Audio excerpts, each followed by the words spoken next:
What's up, Stu? Looks like it's just the two of us today, eh? Yeah, man. I had a bunch of people, but everybody flaked. But I guess it's Valentine's week. Oh shit, it's my mom's birthday. Holy shit. Hold up. Happy birthday, Mama Beatty. Let me. You did a great job with him. He just screwed it all up himself. It's getting. That's not on you. It's getting late. I gotta send her a text. Hold on. Let me wipe my glasses. But believe it or not, I'm just waking up again. I woke up, but then I went back to sleep a little bit. When did you wake up this morning? Well, first of all, I went to bed this morning, so that's already. Answer the question. I woke up, I want to say 12. Oh, I woke up at like 12. Oh, boy. And then, yeah. Then I went back to sleep at like 1:30, and I just woke up again. Yeah, so you got up, got a snack, and then went back to bed. Yeah, I didn't even get the meal in, but I sleep so late that I'm still going to get my 5 meals. But so far, no meals. But yeah, but also I went to sleep at like, I don't know, had maybe 5 or 6 at a late night. I actually, can you hear that? Can you hear the blender? No, I can't hear shit. Okay. I actually went out last night. I don't go out that often anymore. What'd you do? I'm not that kind of guy. That's a valid reason to stay up until 5 in the morning, I guess. If you're like coming down from drugs and stuff. But I had some fun. Yeah, I had some fun. I had a date, and then kind of just the night kept going. But it's fun to do that every now and again. But I just feel tired. I just feel tired of shit. But also, I came off of growth for the first time for like a couple of weeks, I think, maybe 3 weeks or so, like 2 to 4 weeks, something like that. And then I got back on, and I think that makes me a lot more sleepy than I realized. Yeah. You just get used to it. You keep doing it consistently, and then kind of hits you in the face. You get back. Yeah, you don't notice it if you've been on, because I was on for like at least over a year, maybe 2 years. I've been on growth straight. You might miss 1 or 2 days here and there, but like to miss more than like a couple weeks, I haven't done that in a while. I noticed, when I mean, it's probably lots of reasons to be tired in that time frame, but like when I right after a show, because I dropped that out, I dropped growth hormone out like before a show, then I'll add it back in when I'm back.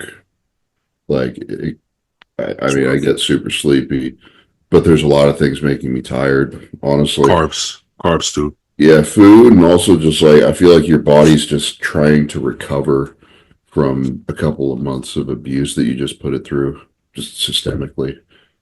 Yeah. Post show, I feel like narcoleptic. Like I don't trust myself to drive longer than 20 minutes.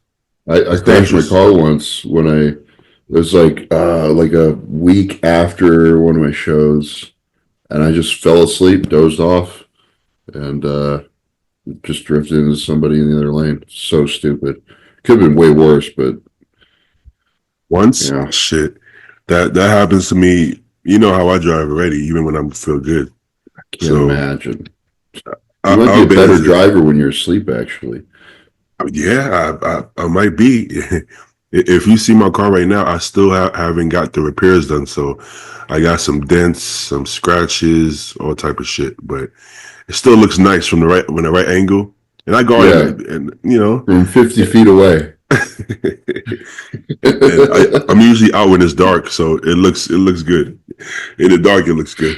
Nobody noticed, but that poor Charger never stood a chance. I don't even know if they're gonna cover it because they gave me what the estimate and everything back in December, and we're in February. I don't know how long you have to get the repairs. I would assume you have as long as you need, right? Did you get run into or run into someone else? I ran into somebody, Okay. but they already gave me like whatever how much they're gonna give me for the repairs. They gave me the estimate for that and everything. I just haven't Okay. actually went to the shop yet. There's no time limit. There shouldn't be a Well, time wait, limit on. the insurance has already paid you out? They haven't gave me the cash, but they gave me how much they're gonna cover in damages. Oh, If that makes sense. Like well, they gave me the auditor, no, not the auditor. What do you call them? The yeah. adjuster, and they're like, okay, we're gonna cover 3 grand or whatever they said. And I'm like, okay, but I haven't went to the repair guy to get it fixed yet. You Why? know, I just don't want to be.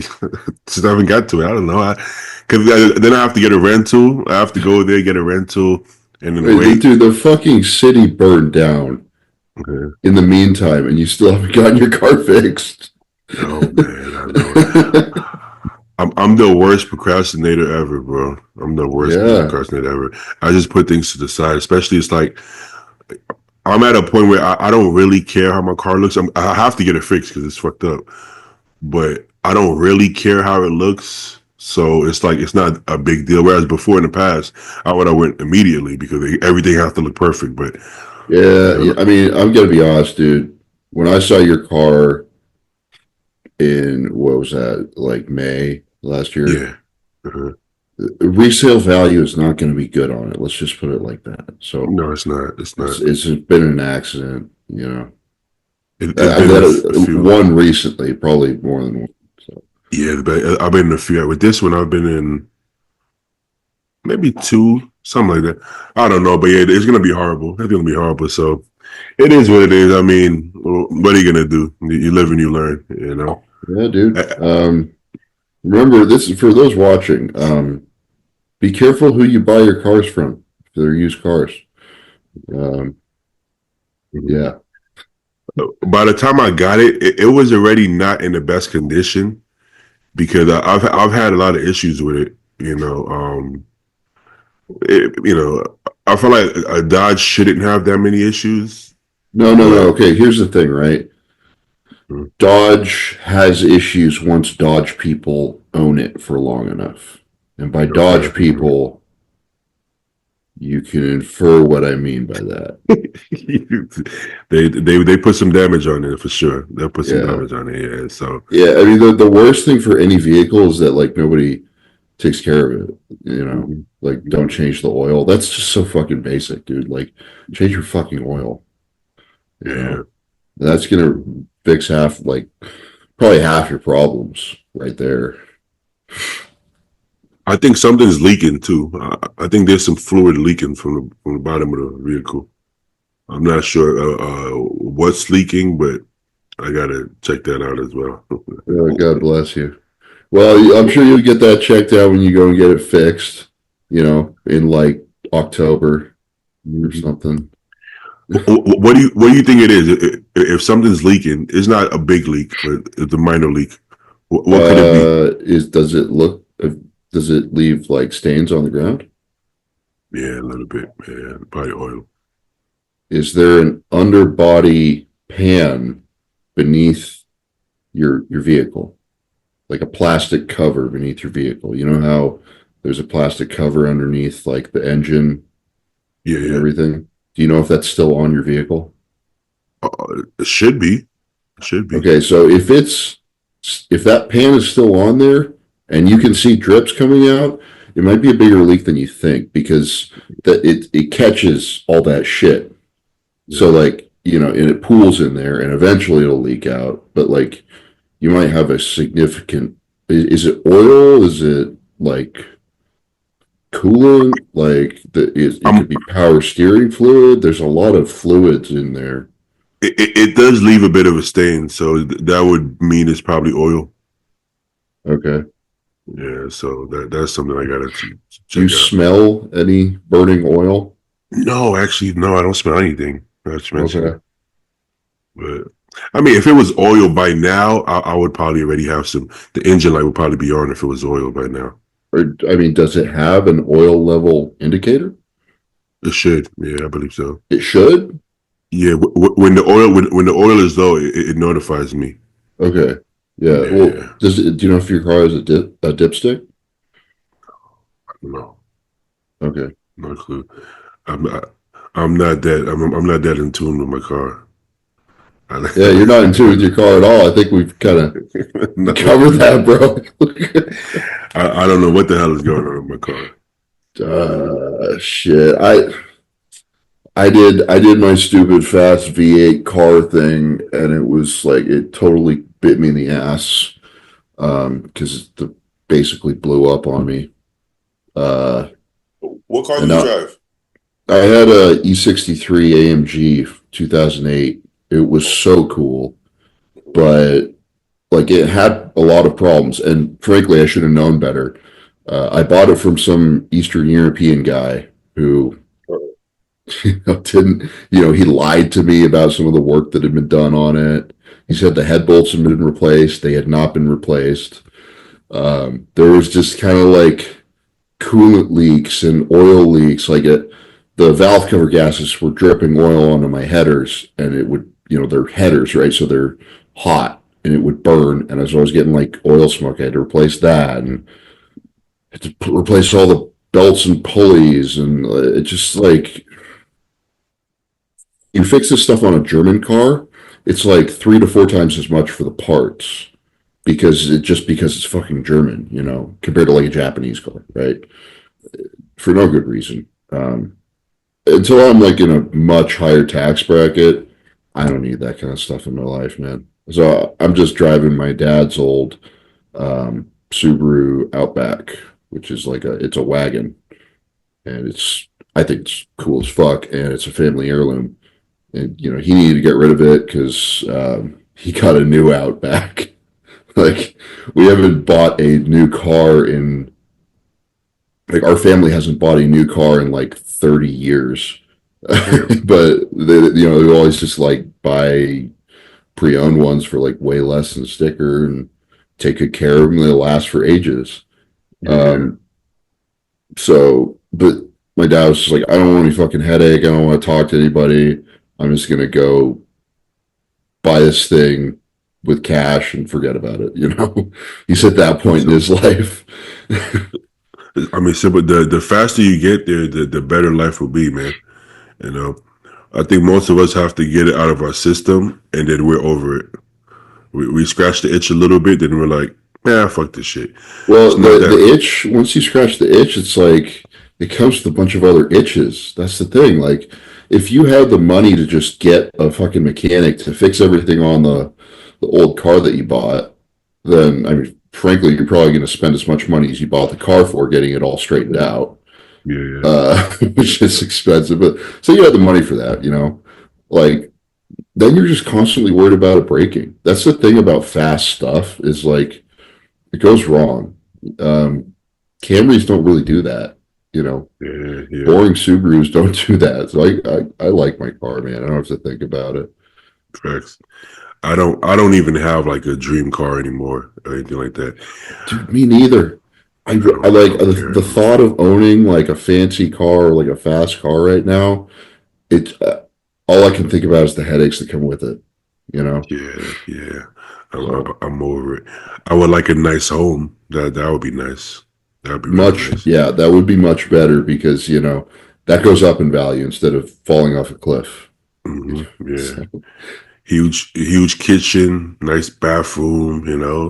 Little island in the kitchen. That you that know that what I, sounds good. you know what I kind of want to do, man? Like someday. No, I don't have a dream car right now either, but like someday I want to like buy a couple acres somewhere and just like base build a house Yeah, from that'd from be the nice. ground up. I've heard that some people do is like they'll buy the land and they'll have like a double wide trailer that they put on there and they live in there for like a year or so while the house is being built Oh, by yeah, contractors. So like they're always on site and they can check on stuff and uh you're not having to like pay for two residences at once. yeah, Um, yeah. you kind of are, but like it's a better way to do it. And just like big ass walk-in shower, gigantic kitchen. all the stuff that is kind of like nice to have as a That'd be nice. bodybuilder. That that'd be nice. That'd be nice. I mean, to even, I feel like I would need like a ridiculous amount of money to even think about cars. And realistically, I don't know if I'll be in a position to even think about cars. Well, if you don't have fuck you money and you're into cars, then you have to be willing to like buy something and work on it yourself. And that takes a lot of skills and experience and trial and error if you've never done it before. The kinds of people that usually do that kind of thing are like mechanics. They'll buy like a kind of poor condition car with a lot of things that would be very expensive for a shop to fix, but they have all the tools and experience themselves. So like they just buy parts and do it themselves, Yeah, right? yeah, Um, yeah. I that's like not me, man. That's not you.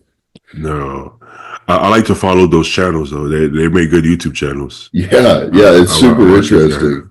I watch this guy, and they'll tell you how much they spent on it. You're like, damn, but it took like a span of 6 years just to get it Right. where it's at. And I'm like, And the problem with those channels is like they make you believe that you can do that. But they mhm, have like a full-on shop with all the tools. They have a vehicle lift. They have all this stuff already that's part of like their YouTube channel business. Maybe they acquired it when they were mechanics and now they're like deluding you into thinking you can do it on jack stands in your garage. Like you can't. you You can't can't. do it. Because You can't I do it. kind of believe that I could You're pretty keep good up though. with I'm not afraid to like learn and figure stuff out, but frankly, I am not equipped to get into tight spaces with my Yeah, hands and my arms and stuff. Like I'm useless. Um, but like I was thinking like, oh, I'll get this Mercedes and like, yeah, it'll have issues. I know that, but like I'll buy the parts, I'll do the work myself. And I did that on a few things. But like it's just like when that's your daily driver and you have to like get places in it, then if it's in a fucking garage getting worked on, you can't drive it anywhere. So you no, gotta borrow your girlfriend's car. It's stupid. one car down.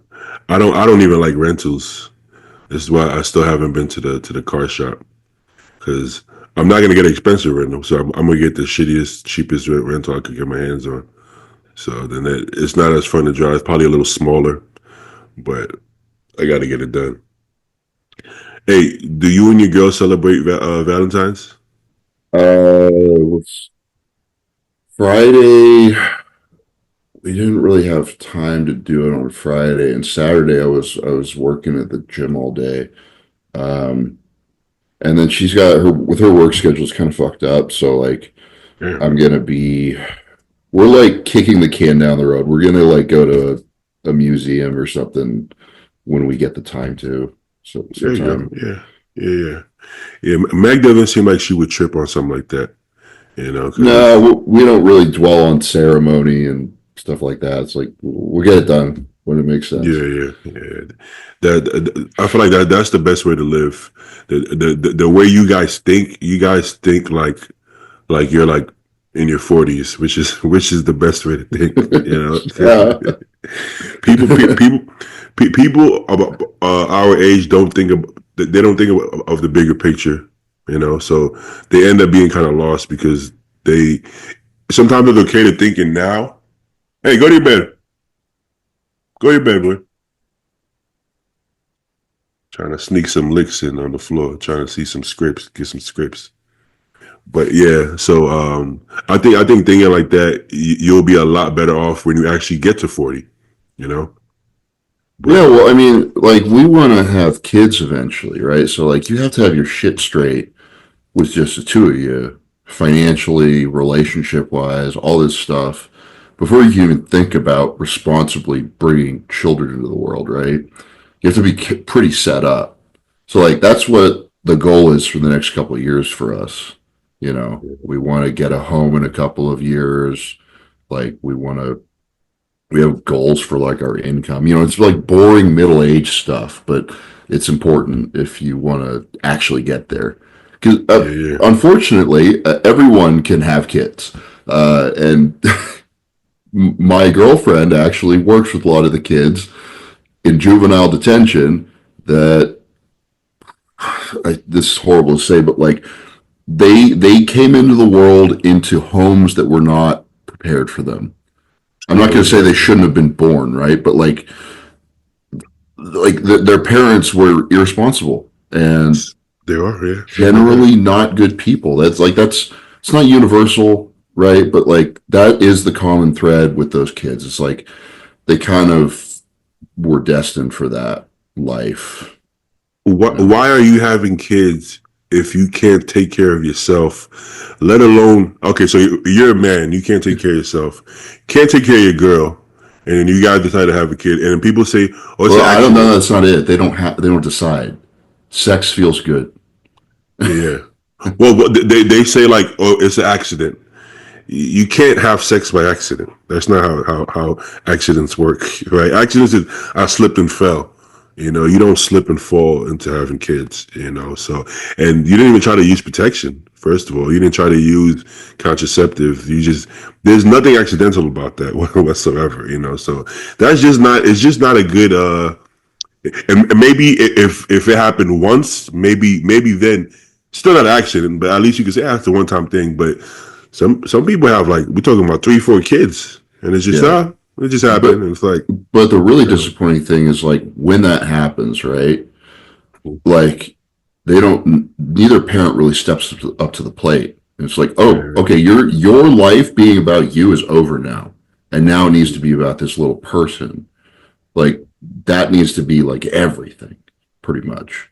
And you don't have. I guess you don't really have that kind of perspective or maturity until you're old enough and you've actually thought about what like the grave responsibility that comes with having a kid, because you kind of slipped and fell into it, for lack of a better way to put it, yeah. At least, so when I used to bounce, the head of security guy was a good friend of mine. His name was Red. At the time, he was in his early 40s. Now he's probably like 50, and I have a lot of respect for him. But he admits that he was a bad father to his first daughter, to his oldest daughter, right? Because he was like, I don't know, his barely 20.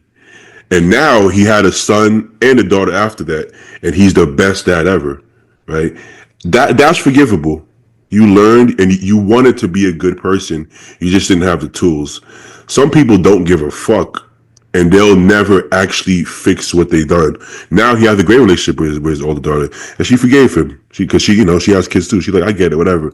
But that's commendable. You get your life together. You're trying. You make the effort, and you do better. Right? Because like you said, sometimes you're born in a situation. His parents weren't good parents, right? So it's like you're born in a situation that isn't ideal, so you don't have the tools, but you can go and seek the tools, or at least try. You want to take accountability and at least try to be better. That's all you can yeah. ask But for. sometimes like I have to like play devil's advocate here because it's only fair. Like some people don't even know what they're doing is irresponsible because it's just normal. That's It's all they just the know. standard where they live, and Yeah. they literally don't know anything else. Mhm. So they fall into the same traps that their parents did, and the cycle repeats. It's cliche, but it's like it's very true. And you and I were lucky enough to have, a solid home life growing up. What we end up doing with that when we're teenagers and adults is, there's responsibility on us there, but like we had the foundation, Yeah. both parents in the home, and I'll That's speak important. for myself. That's like the biggest thing, right? But Mhm. I mean, speak for myself at least. There was like a culture of like you should work hard and try to make the most out of your life and be successful and be comfortable, and like the way you do that is by getting an education, by not breaking rules, by working hard, all this kind of basic stuff. And for most people that works. Yes, yeah. Fortunately, there's a lot of things, there's a lot of times when it doesn't in this country. but for most people it does. Yeah. And Well, it's at the very least, it's your best bet, right? it gives you the best chance, even if it doesn't work initially. Like,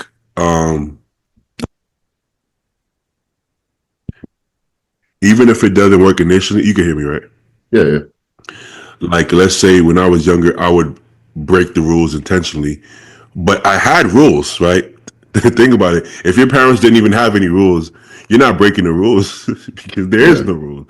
So at least I know I'm breaking the rules, and it always comes back. You still process it because you still understand it right from wrong. Even you're long gone from your parents, you still have the moral value in your head, right? I'm not religious. My parents were religious, right? But whatever morals they instilled in me, it doesn't just go away, right? So even if when I was young, I'm like, I don't give a fuck about that. It's still there. It's still there, and as you get older, it's still there. So even from the type of girls I'm into, I like the conservative, moderate girls that didn't happen by accident. It wasn't just like I'm born that way. It's instilled in you, right? So whether you know it or not, all those are there. Even if you try to fight against it and you're like, I don't give a fuck about this, I don't care about this, it's still always going to be there. And if not anything else, it'll give you the best chance. Even Yeah. if you stray away from it and you don't follow all their morals and shit, you still have more than you would have had if you were just in a lawless fucking home doing what the fuck And you want. dude, I don't know about you, but like as I've gotten older, every time you kind of play with fire and like kind of step outside of the boundaries that your parents kind of set for you as like best practices is what to do with your life, you get burned when you play with fire, and it's like, oh fuck, my parents were right. They were right about everything. You Exactly. know? I've done that so many times, and I'll fall flat on my face. But a good thing is I don't play the victim because they instilled that too. I don't feel bad for myself. I'm like, I deserve this. I'm the one who Yeah, did it to myself. I'm like, fuck it, you know. I'm in too deep. I fucked up, and then now I gotta face the music. You know, yeah, just don't do it again. Learn from your lessons, right? yeah. So And hopefully you don't get burned so bad by your mistakes that like you can't learn from them, right? yeah, yeah. Sometimes things get really fucked up. Example of getting really fucked up would be like an accidental pregnancy that you are not prepared for, right? I was But then, close. then again, like, what do you do if that happens? It's like you step Step up to the up. plate, you Yeah, yeah. make the most of the situation, you try to be a good parent. Um, what else can you do? I mean, it's Exactly. that or be a deadbeat, right? Don't, that's not what your parents did. So don't do that, Mhm. Yeah. make it work.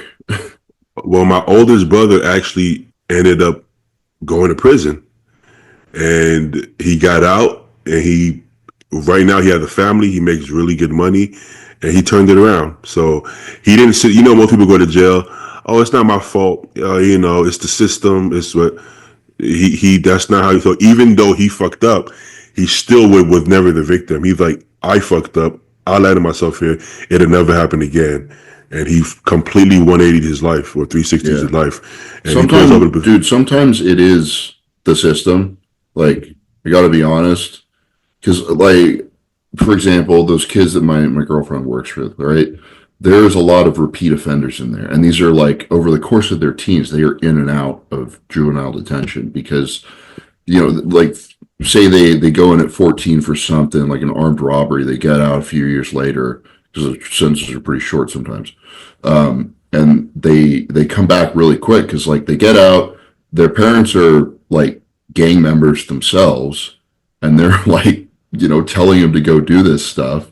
And very quickly they get picked up again and they're right back into the system. Yeah. So if you want to call that, like, because they don't have any tools to like lead them down the right path once they're out of detention, right? Once they serve their term. Like, my girlfriend's job basically is to be a counselor and to help them when they're in. But once they're out, it's like she can't do shit. Yeah. And hopefully, the parole system or like the halfway house system, which sometimes like when you're released from juvenile detention, we go into like a halfway house, basically not like a drug halfway house, but like I forget the name for it, but it's like supervised living I know what outside you of mean. prison. Yeah. Yeah, when you get And they're trying to get you back into the real world slowly. you're right. Yeah. And then, maybe you're out on parole or whatever. Um, and that can work, but doesn't seem to a lot of the time. Because you're kind of trying to protect them from the forces that got them in this situation in the first place, and that's like their community and their family, because they're not good people, to Yeah, put it yeah, bluntly. yeah, Um, and there's only so much that the system can do without just straight up infringing on their civil liberties to a heinous degree, right? yeah, yeah. Um, Well, the thing about being the victim, it doesn't mean you're wrong. It doesn't mean what you're complaining about isn't true, right? yeah, You're caught with a little bit of something, and then you end up doing a 20-year sentence. That's excessive. But what I'm saying is, if you allow yourself to feel bad for yourself, you'll never get yourself out of this situation. So you got to understand that. Is it unfair? Yes. But nobody cares. Nobody's going to save you and say, this is unfair. Let me save your life. Right. So it's like, it's unfortunate that that had to happen. And why were you doing that in the first place? Because you had nothing. So it's not like, I want to be a fucking thief when I grow up. Right. Nobody feels that way. But your parents couldn't take care of you. And you're like, I can't get a job. I'm fucking 15. What the fuck I'm going to do? So you're in a situation where all odds are against you. So you and saying that you're probably going to make a better living like selling drugs or stealing shit than we're working gonna at make McDonald's. Honestly, yeah. like I hate to say it. So it's not that it's like your fault. Like, stop complaining because it's your fault. It's more so stop complaining because nobody's gonna rescue you, bro. So just figure out a way to get it done. And even Yeah. though it's unfair, you didn't get the same opportunity some people had, but you have to save yourself. I Yeah, mean, I wish. I'll tell you what, man. I agree with you, but I can't sit here and talk on that, saying like what you should do if you're in that situation, because like I was never even close to that situation. Like I Yeah, had like everything right in my childhood, so like yeah, I yeah. couldn't, I can't lecture, you know. No. You can't. Well. Here's the thing. A lot of people is good that you have that perspective. Because here's the thing that isn't good to do. People think people are born criminals, right? They don't realize like I talked to PJ. Like I never thought I would be in jail. It's like, yeah, nobody would think that. Nobody thinks that that's going to happen to them. Is a lot of times it's just the situation you're in. So I've done things I shouldn't have done, not because I'm a bad person or not because I wanted to do it. It's just the situation I was in. I couldn't see any better way out. I just couldn't. So until you're in that situation, it's easy to judge people, right? PJ has a different perspective on criminals because he's been in jail and talked to the people like, wow, these are good people, actually, right? Most people wouldn't think that because they're like, oh, they're just pieces of shit. But anybody can be a killer. Anybody. If I drop you in the middle of the jungle with a group of people and you have to survive, you're going to end up killing somebody, right? Not because you're a killer or you're a bad person, because it's just the environment you're in, right? So anybody can do bad things if they can't see any other choice, right? So until you've been in that position, you shouldn't judge. You can give advice I've been in similar position, but I still had it better because yes, my parents are divorced or they've been divorced, but they were still in my life to some extent. That still helps. That's still, and yes, I was super poor, but there's people who couldn't even get food. I've always had food. Shit, at least I've had that. So I can see it, but I still have an advantage over some people. My mom wasn't on drugs, right? That's a Yeah, big part.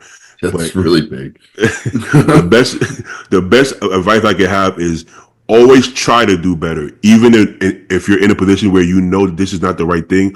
But just having that conscience is a good sign, knowing that if you had an opportunity, you would stop. Now there are some people that are too far gone. There are some people that are fucked up.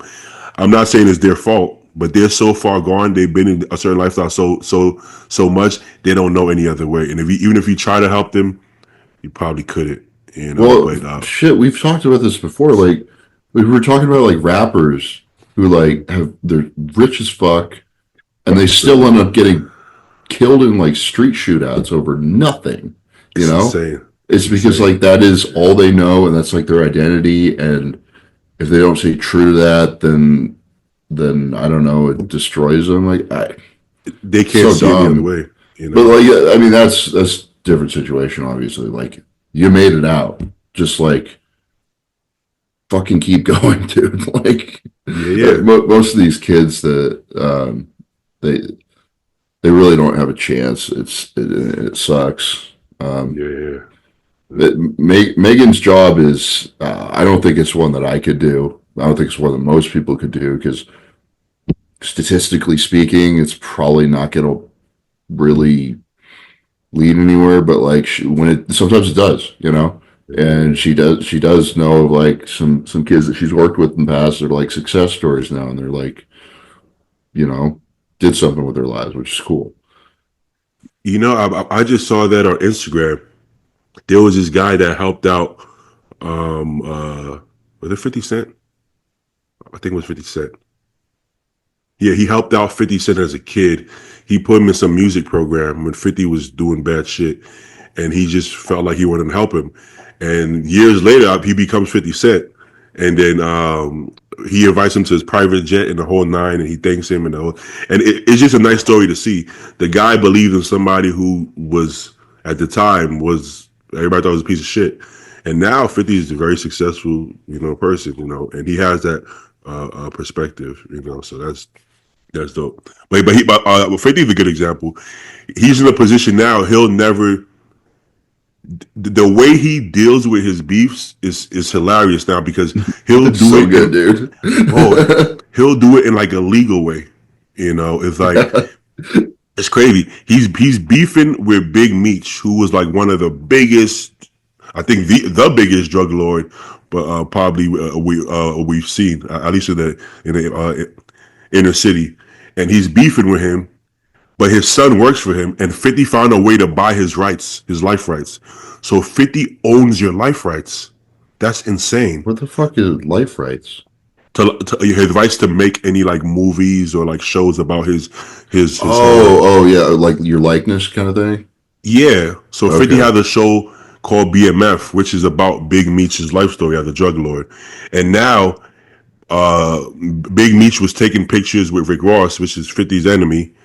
So 50 like fuck that, and then you can see me right. I think my camera just died.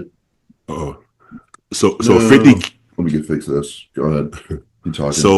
So for that show, the Big Meech's son, Little Meech, is playing his father. So 50 sees him hanging out with Rick Ross. He cancels the show, fires his son, and then now he's gonna make a documentary talking about that Big Meech is out of prison because he snitched, Oh my which is god. He's which is gonna get crazy. him fucking killed. And guess what? And he can't do anything about it because he owns his life right, so he can make anything about his name that he wants to. That's how you handle a beef without fucking trying to shoot somebody and shit. He handled it in a legal manner, but this is way worse than trying to shoot him. This is way worse than trying to shoot him because now his whole name, everything is just. This guy is fucking. Don't be for 50, bro. He just don't do it. Don't do it to yourself. I love that. Like that level of pettiness. He's always gonna win. He's always gonna win, bro. 50 is always gonna win the beef because he beefs for lives. He never stops. And he won't do anything that's gonna get him in trouble. He'll do it the right way and he'll be scotch free, but he'll fuck you up. So Whole lot of I told you so with hey, I'm back. A whole lot of I told you so with P. Diddy the last yeah, little bit. he's been saying that for a while. He told a story how P Diddy was trying to take him shopping. He was Yeah, like, I've heard that. insane. I don't think that guy is ever getting out of prison. I don't Is think that he's ever what getting. that song is about? Window shopper? It, it might be. I don't know. Yeah, I need to listen to that again. Diddy is fucked up, but the most fucked up part is all these people already knew. Like these people aren't strange. Like they knew what was going on at Diddy parties. Most people who were there knew what was going on, but they still went. So like the parties themselves, I'm not super up to speed on this stuff, but like the parties themselves were degenerate affairs, obviously. They're like fucking orgies, right? But is that illegal? I mean, I think that Well, the stuff that he's in trouble for is like arranging hits and like beating his girlfriends and like sexual and assault and stuff, right? and trafficking as well. But they were minors at those parties, though. Unfortunately, right? Oh, okay. He's inviting them on video, like for Justin Bieber, first of all. But Justin Bieber, he got fucked over by everybody because he was a minor that whole time, and there's a bunch of videos showing a bunch of inappropriate shit on camera. So there's no telling what happened off camera. So that's why Justin Bieber's so fucked up, you know. But I think it was at the Grammys or some kind of award, and he inviting this little girl to a Diddy party in front of everybody, and I'm like, and nobody thought that there was anything weird about that. It's just I don't know, but that's when it comes to Hollywood and the music industry, they're all the degenerates, really. I mean, for the Well, most part, to yeah, some extent. dude. I think the step one to get into that world is like keep your mouth shut, like with a Yeah, lot of things. yeah, yeah, yeah. Diddy's death trail is crazy though, and then people who die out from pneumonia, like everybody who fucks with him gets shot or dies from pneumonia. His own baby mother died from pneumonia after she. Pneumonia.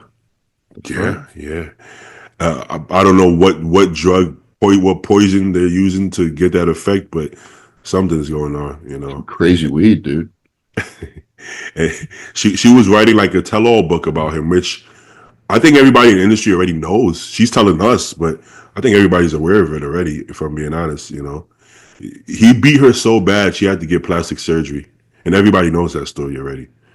You know, but this is Diddy, and he got away with it for. I think he had the right friends, and I think he pissed off whatever friends of the right friends he had, and then they decided that, eh, you could you could go to jail, you know, because he deserved to be in jail a long time ago. I'm sure.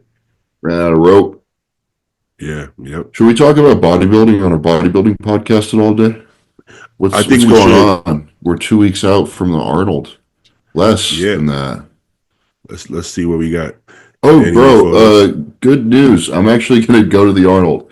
Oh shit. So Gasp wasn't originally going to bring me as an athlete, but I don't know if you know him. I'm sure you've seen him before at expos, but there's a guy named Aaron, big, tall, bald guy. He's about 50.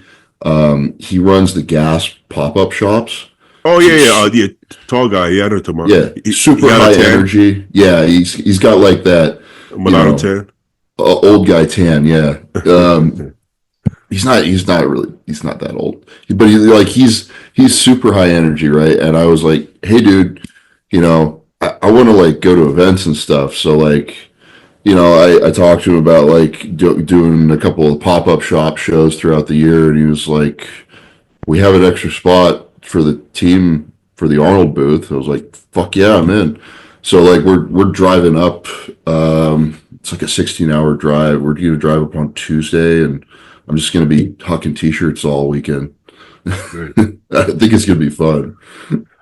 I think it's good to go to these big events and show face and meet people and network. I, Yeah. I think that goes a long way. I think that goes a long way. Especially, I mean, there's a lot of people who want to see you. I'm sure. You know. Yeah, and like I like my job that like I'm working. It's going to be like I'm not just standing at a booth talking to people. Like Mm-hmm. I am a t-shirt shill.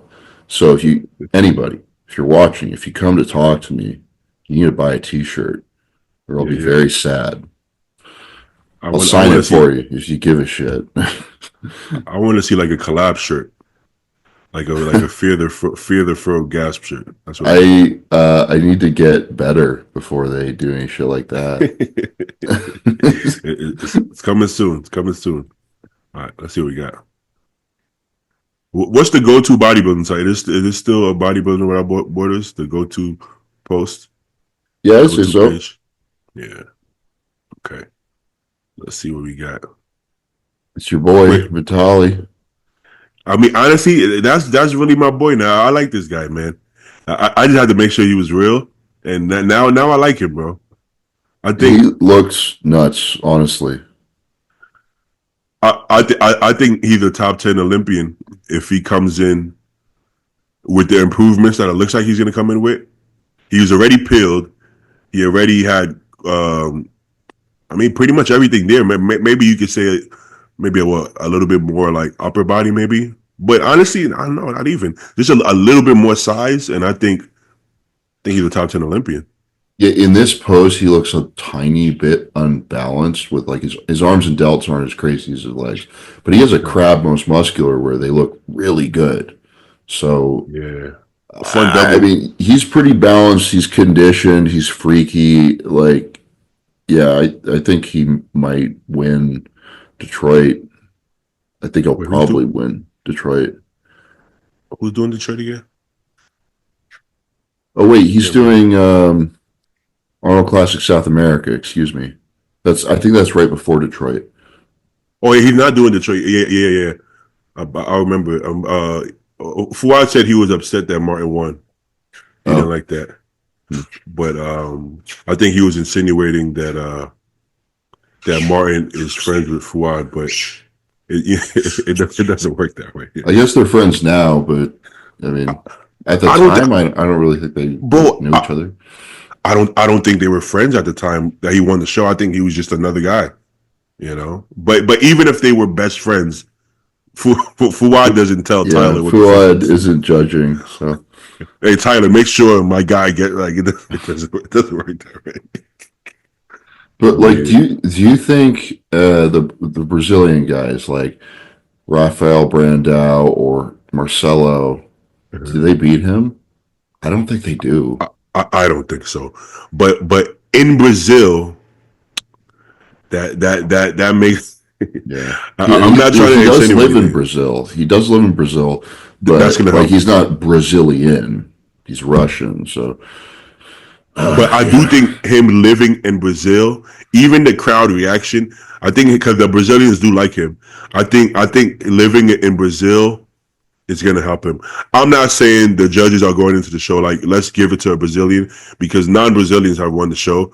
I'm just saying that when everybody's on your side, I do think it makes a difference. When you come out and everybody's going crazy and you're confident and you're hyped up, like how Rafa looks when he competes in Brazil, I yeah, think that plays. I think that plays a part.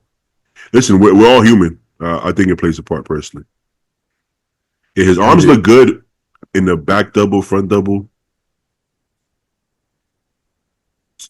His legs are still bigger, obviously, but they look good. I mean, his arms aren't Yeah, not good. everything's in balance. Yeah, Like he's got kind of got freaky everything. I agree. I think even his back. Let's be real. How many people have crazy backs in IFBB? It's not that much. So Yeah, I think this idea that you have to have like a crazy back to win a show, I don't think that's true. I mean, a lot of people have won shows, right? Everybody yeah, doesn't have a crazy back. You know, it just can't be like non-existent. He doesn't have like a non-existent back. yeah. It's not. You know, we got like we have like five really good backs in IFBB. If we're being real, right? Like how much really good backs we have? A handful. I mean, you could even say, I mean, he's improved it a ton, right? But like I think so. Yeah. Samson's back isn't super standout on him. Like, I Good don't think enough. that's what Just that. one, yeah, I think it was like good enough because Yeah, I think he still gets mopped in that pose by Derek. for sure. Um, For sure. Yeah. He just made it not a glaring weakness. That's what he did. And as and long as it's he's not a so huh? big, like he takes up so much damn space that it really Yeah, does help. I agree. As long as long as it's not like a standout weakness, I think you'll be okay. You know. And honestly, if you learn how to hit the back poses correctly, you could make it look decent. You can make almost any back look pretty decent. I've seen it happen. When C-Bum learned how to pose his back, it went from a 5 to a 9. And I don't actually think he improved it as much as we think. I think he just learned how to pose it. You know. Yeah, I got to figure out those tricks, dude, because mine isn't that good. So, Well, the tricky part is it's not the same trick for everybody, because I've tried other people's tricks and it didn't work for me. So it's like you have to find your own trick, because it depends on what your back weaknesses are.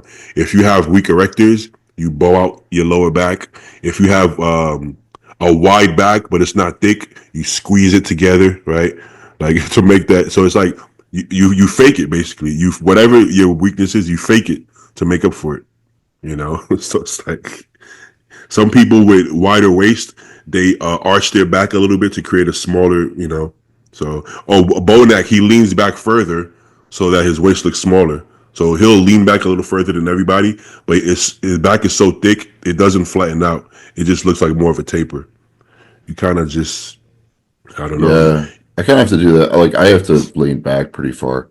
I do believe that is the right thing to do for me.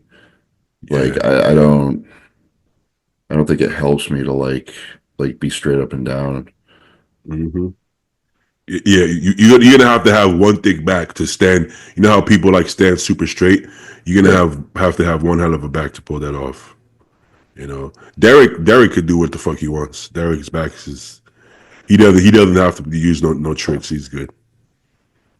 All right, but I feel like Derek is really the only one that has a really standout back.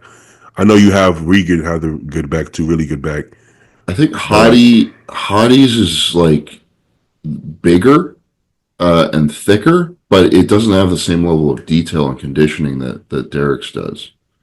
yeah, yeah, And I'm not talking about the glutes and hams, right? That because that's kind of genetic, like we were rambling about last week. But he has Hottie's like going up and down either side of his spine. There's just so much muscle there, but it doesn't. It I don't know. It just doesn't have the same level of detail. Am I the only one who thinks Hadi was better when he was losing? Uh, yeah, you gotta. Maybe it's just a matter of perspective, and you were rooting for the underdog because I know I do that all the time. Um, But like I know he was. I don't even think he was smaller. I just think he was so peeled and he wasn't full. I don't think he was less muscular. Like I'm talking about like 2019, 2020. I think he was so peeled that yeah, he's not gonna look as big and bubbly. But I found him even more impressive. yeah, But I know what you're saying, but like, the judges don't. what about Arnold Classic last year? Like Oh, that that was, that was good. Yeah, I like that. I mean, he wasn't as big as he was at the Olympia in 24, but like pretty close, and he was just super conditioned. Yeah, that was the best overall package. Yeah. I would say. I think Vancouver was slightly more aesthetic and peeled. Dude, you can't even talk about that. That's like years ago, and like that's he's A got different such a body. different body now. That's You true. know. Yeah, that's a different body, bro, altogether. But yeah, Arnold was, and to be fair, the judges told him come in bigger. The judges don't actually want you to be more peeled than you need to be, right? They don't want you to be like Steve Weinberger actually said it. He said we want like a full healthy look, right? Not literally healthy, but at least looking to be healthier. So Yeah. I mean, it probably is healthier to not be fucking that dry. Yeah, but Yeah. Heidi, Depending on what you got to do to get there. Yeah, maybe. this is the wrong one, right? This is the UK. I mean, He shit. looked Even he looked pretty similar, honestly. yeah, he still look really good. But it's funny. Remember, people were like, "Oh, Heidi's off," and we're like, "Bro, there's a difference between not being your all time best and being off. You're only your all time best like twice in your career, right? So do we say every other time is off? You can't. Can you say this is off, bro? That's just you can't say this is off. Like you'll say he was better at the Ohio, but this is still on. You know. Yeah. So I mean, Shit, if Hottie's off, then I got news for you. Then everybody's fucking off. Then the whole lineup is off. If Hottie's off, honestly, I think he was. If anything, I don't think he gained body fat. I think he was just flatter. At the UK. Yeah, I don't really remember there being that much of a difference, but my memory's not great. there was. You know, people are dramatic. I think Samson got tighter. I think they looked closer because Samson look at his glutes. Even his glutes are in. And Yeah. Hottie isn't even known for his glutes. Well, like that's kind of what was missing at the Olympia this year, like that level of detail, and like wait for him to turn around because it was like in his lower back and glutes, like that That's why wasn't there at the Olympia. His lower back isn't crazy, but his glutes were definitely better at the Olympia. that's how your glutes look. He got Yeah, he got they got the one line, and he won Olympia, so I'm holding out hope. It's just the rest of him that's like miles better. Yeah. Do you think you could create the illusion of that amount of detail? Yeah, Like, I got a say, Sharpie marker right here. Dude, I honestly wondered, like, could you get like the spray tan gals to like run a couple of really dark fucking stripes up your ass when they're well, spray tanning you? Would that help? yeah. Didn't Cormier used to do the abs? The abs. What did he put in his abs? He said he would put something to make it look deeper, like makeup or something. That would be funny, So man. Well, it I doesn't didn't. really work though because like the skin moves over the muscle when you're posing it. It's not like your face, you know. And frankly, not to harp on the ladies anymore than we like because I've done that a bit recently with the plastic surgery talk and the sourdough talk. Um, but like you can kind of tell, you know, when a girl's like caked up with her makeup, you know, it doesn't, the shadows on your face don't move properly because she's got like fucking super dark cheekbone filler or like highlight shit or I don't know what you call it, but don't look right. I'm not, I'm not a big makeup guy. Me neither, man. I feel like girls don't believe when guys say that. Even Yeah, well, I mean, which guys, you know? Because well, like some dudes do like it. I think because those girls get so much likes and followers, it makes girls think, well, if you don't find those girls attractive, why do all the guys follow them? But following somebody and making somebody be a girlfriend or wife is two complete different things. You know, I personally try to intentionally. I've been unfollowing those girls now because I'm like, why am I looking at this? I don't It's follow not doing. whores. I definitely used to follow a lot of them. I'm not gonna lie, but Oh, then I remember that once. yeah, yeah. But then as I'm scrolling down, I'm like, what is this doing for me? Like, it's not. Why am I looking? Well, what is this doing to my life? I'm like, wow, this looks good. What? I'm like, I just distracted myself for no reason. So I'll go and just unfollow. As I'm going through my pages, unfollow random shit. Why am I following this person? You know. Yeah. But yeah, but that doesn't mean I want that to be my girlfriend. So the makeup thing, I used to go on dates and I would have makeup all over my face and my t-shirt. And I'm like, this is fucking annoying. I don't even care about that. Like you're cute. You're gonna be cute regardless, right? And if you're not cute with makeup, yeah, okay, you're just not cute with makeup. It doesn't really. I don't know. I don't think it doesn't do anything for me personally. You know, But they do it if, for themselves, baby. I think it makes them feel like confident. But like, what's wrong with some? I was actually out with a girl yesterday, and she was like, "Yeah, I like it because I can hide my freckles." I'm like, "What's wrong with your freckles? Freckles is great. Just hide my freckles." It's Like, like a right? completely normal thing. Like what? Have you ever seen freckles and think, "Ew, those freckles"? I mean, it can actually be cute. I think freckles can actually be cute, if anything. Like, what's think Fergers are great. I don't know. I don't. I just don't see. I don't see the doesn't do anything. You know. I don't know. You don't have to look like a Photoshop picture to look good.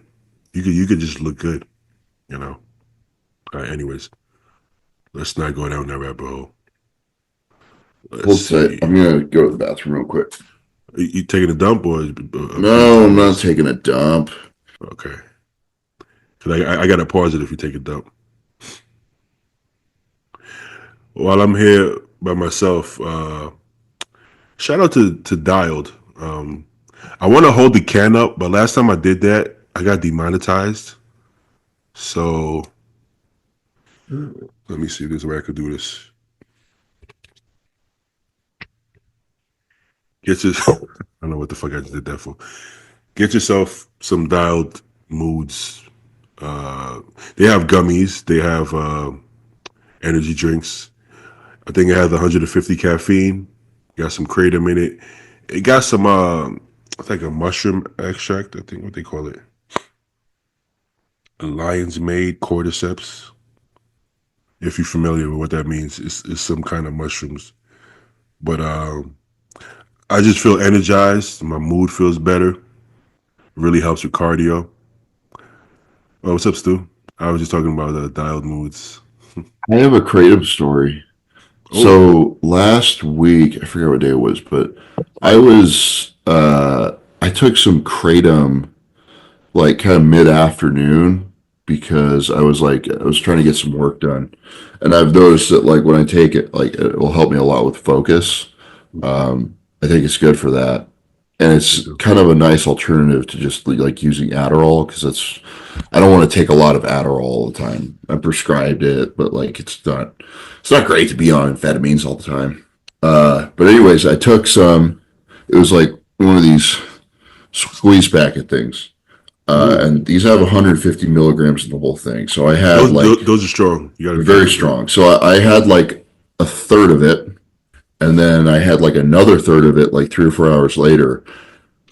Probably at like 9 o'clock, and I went to bed about midnight. And I couldn't fall asleep for like all night. I was having like these like almost vivid dreams, but I was awake. It was really trippy, dude. I thought I was going insane. I thought I was Yeah, having like a schizo moment. yeah, I presume it was from that, but I'm not really sure.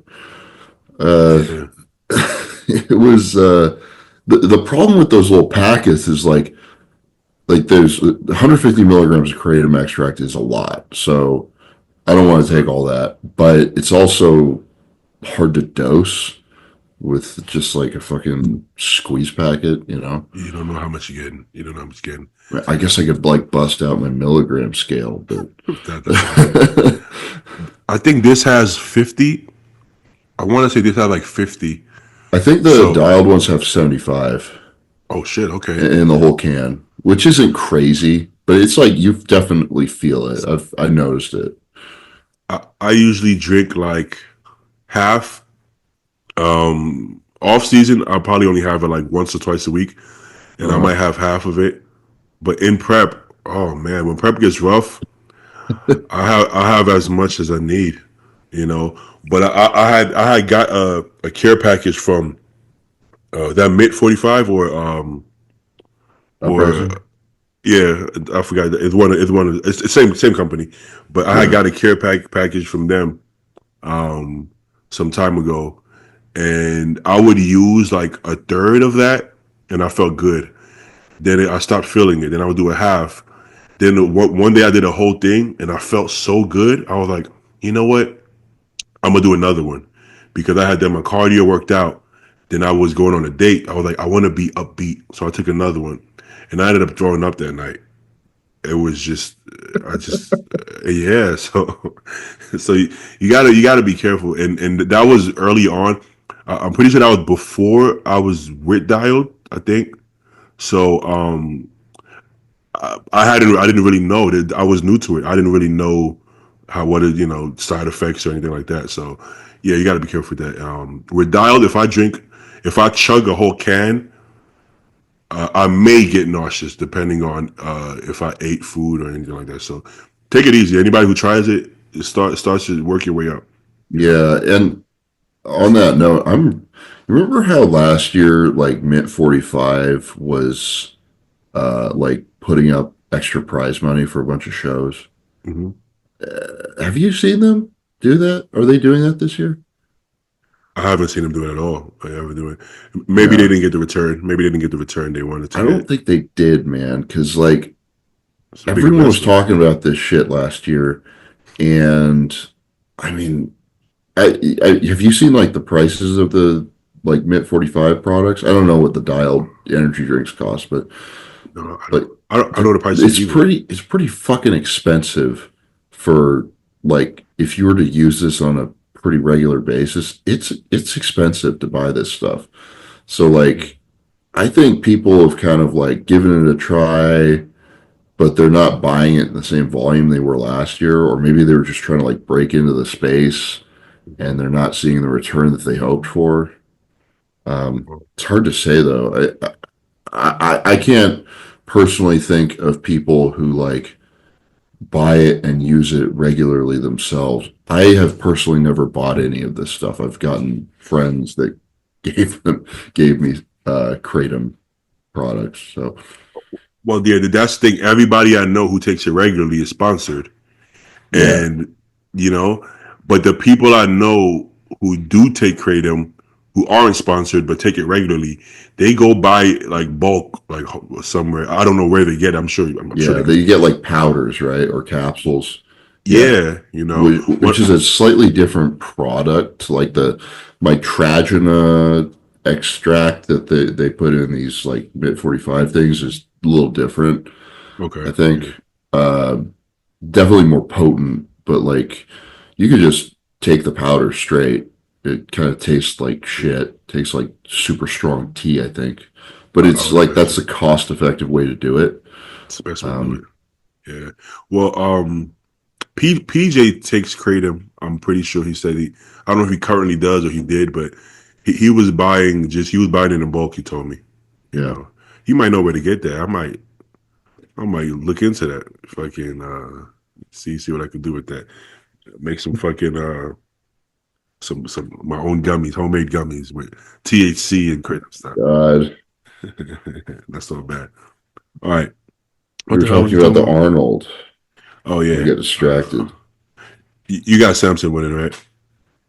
Uh, I don't know, man. I gotta pull for the white boys. So I mean, listen, there bodybuilding, is really short term memory, right? As soon as we talked about this, like last year, nobody had Samson beating Heidi, right? yeah, and Nobody. now There's he's no like, way, oh, he's undefeatable. Like, what changed? bro. A few years back, Big Ramy was undefeatable. Nick was like, "I'm gonna beat Ramy in the next 2 years." Nick Walker, you gonna beat Ramy? Ah ha ha ha, Nick, bro. First of all, he beat him like the next year, and second, Ramy was like everybody just completely threw him away. So it's like the shit shifts so fast. Sometimes we have to put things in perspective. Samson only beat Derek once ever, right? So it's like all these years the Derek's been winning. So it's like, yes, Samson pulled ahead, but it's not as big as a margin as we make it seem for any of them, right? Hadi just beat Samson in the same year, so it's like any of these guys can beat the next guy. Even Martin could have beat Derek last year. So it's like, right, Nick could beat Martin, or he did beat Martin, but Martin could beat Nick. It's like we're talking about really small percentages here. So yes, I think Samson's the favorite, but that doesn't mean that it's like a surefire thing. That would make it actually really interesting if Derek won. You know, because I think that's kind of the plot right now. Is keep it interesting. I mean that does help. I mean, it does help the sport, man. It does help the sport. You know who? I've seen a couple of pictures of uh, what's his name, Patrick Moore, pop up, Yeah, and his back looks really good, but he is yeah, it does. posing in sweatpants. and personally, that sets off alarm bells for me. Holy shit! It does look pretty good though. Yeah. So, Let me see. Let me I see. mean, his last couple showings, he wasn't really in good condition. Yeah, yeah, but Patrick is hard. You know, sometimes when somebody doesn't come how they can come on stage, and time passes, you kind of give up. You kind of give up on the possibility, but it doesn't mean it's impossible. But I think most people have him like at the bottom end, but you never know, man. Yeah, I'm Never just know. curious because like he's got some tools. I personally, I don't want to sound like a hater, but like I don't personally like the way that his physique flows. He's got like really long legs, a short torso, and like long arms. You know, so the proportions just look a little odd to me. But he's also got like crazy body parts on him, which can go a long way. Um, it's just is he going to be in shape? And I really don't know. He's definitely capable of it. When he was working with Aceto right there, yeah, in was it 2019? Like he was peeled, and Well, uh, if he comes that peeled, he would look a lot better because he actually did get bigger.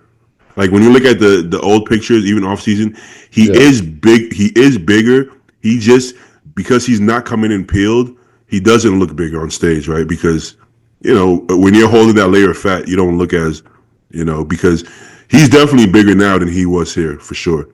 yeah, sure. But as long as he comes into that condition, I think then you'll be able to see the